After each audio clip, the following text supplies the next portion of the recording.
Welcome to STV. నా పేరు శ్రావ్య. బులెటిన్లో అప్డేట్స్ చూద్దాం. పోలీసులు అరెస్టు చేసిన క్లయింట్ను కలిసేందుకు వెళ్లిన మాజీ అడిషనల్ గవర్నమెంట్ ప్లీడర్పై చేయి చేసుకుని గాయపరిచి సర్వీస్ రివాల్వర్ను నుదిటిపై గురిపెట్టి కాల్చి పారేస్తానంటూ బెదిరించిన ఎస్ఐ తీరుపై బార్ అసోసియేషన్ ఆగ్రహం వ్యక్తం చేసింది. నెల్లూరు జిల్లా Marripadu police station SI Viswanatha Reddy దాడిలో గాయపడి ఆత్మకూరు ప్రభుత్వ జిల్లా వైద్యశాలలో చికిత్స పొందుతున్న రామ్ గోపాల్ రెడ్డిని పరామర్శించిన అనంతరం మీడియాతో మాట్లాడుతూ తీవ్రంగా గాయపరిచి హత్యాయత్నానికి పాల్పడిన ఎస్ఐ విశ్వనాథరెడ్డిపై కఠిన చర్యలు తీసుకోవాలని నెల్లూరు జిల్లా Udayagiri bar association president advocate Sudhakar demand చేశారు.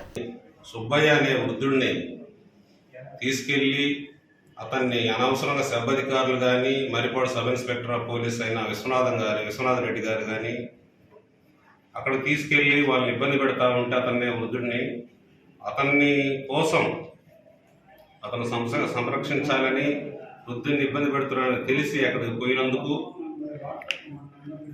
సదరు సబ్బధికారులతో పాటు sub inspector of police Marripadu Vishwanath Reddy గారు ఈ మన్నే మా బార్ అసోసియేషన్ సభ్యుడైన మన్నే రామ్ గోపాల్ రెడ్డిని పలు విధాలుగా దూషించి పలు విధాలుగా బూతులు తిట్టడమే కాకుండా అతన్ని మ్యాన్ హ్యాండ్లింగ్ చేస్తూ గొంతు మీద చేయి పెట్టి నెట్టుకుంటా వెళ్ళి చొక్కా పట్టుకొని మరియు గొంతు మీద చేయి వేసి నెట్టుకుంటా వెళ్ళి గోడకి ఆనిచ్చి బలవంతంగా అతన్ని ఒక చంపే ప్రయత్నం చేయడం మరియు పిస్టల్ తీసుకొని అతనిని ఎన్కౌంటర్ చేస్తానని బెదిరించడం ఇది అనాగరికం.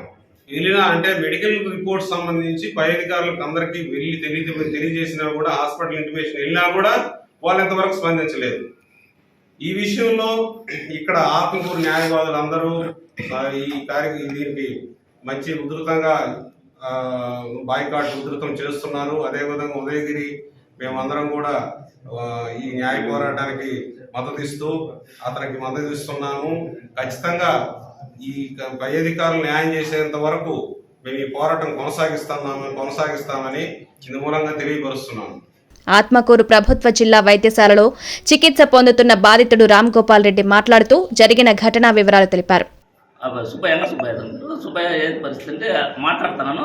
ఈ లోపల నేరుగా ఎస్ఐ గారు వాళ్ళ రూమ్లోంచి వచ్చేసి పక్క ఆడతిగా నేను చంపేస్తాను. ఇదే మాటలు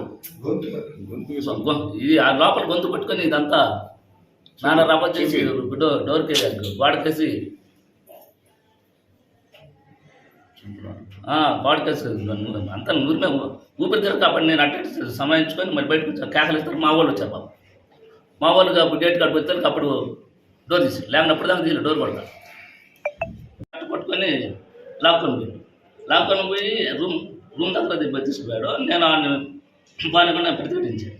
అప్పుడు మళ్ళీ లాగేసి లోపలికి వేసేసి ఇక మా వాళ్ళని కూడా లోపలికి రానికంటే గేట్ పెట్టేసి ఆ సందర్భంలో ముగ్గురు కానిస్టేబుల్ ఉన్నది. వాళ్ళ కానిస్టేబుల్ సిఏ గారు ఆమె అతను కానిస్టేబుల్ రమణ వీళ్ళు నలుగురు ఎస్ఐ గారు ఆడికి వచ్చిన తర్వాత చొక్కా పట్టుకొని ఎన్కౌంటర్ చేస్తున్నప్పుడు నేను గన్ పెట్టి బాగా నుదుటి పెట్టి కలుస్తున్నప్పటికీ ఏదో రకరకాల ఇంకా మాటలు కదా ఇది చెప్పాలన్నీ అవి ఏకమైన మాటలు వచ్చి కింద పడదోసి నాన్న హింస చేసి అప్పటి మళ్ళీ పైకి లేపించారు. చైన్తో కూడా చైన్ లాగేసి అది చైన్ కింద పడి మరి వాడు తీసుకున్నాను. మరి తర్వాత తెగిపోయింది అని అంటే తెలిసినప్పుడు నాకు అది కూడా తెలియదు. తెగిపోయింది మా కాడ ఉంది అని చెప్పాడు. ఈ కార్యక్రమంలో ఉదయగిరి బార్ అసోసియేషన్ సభ్యులు, పలువురు న్యాయవాదులు, ఆత్మకూరు బార్ అసోసియేషన్ సభ్యులు సురేష్ తదితరులు పాల్గొన్నారు.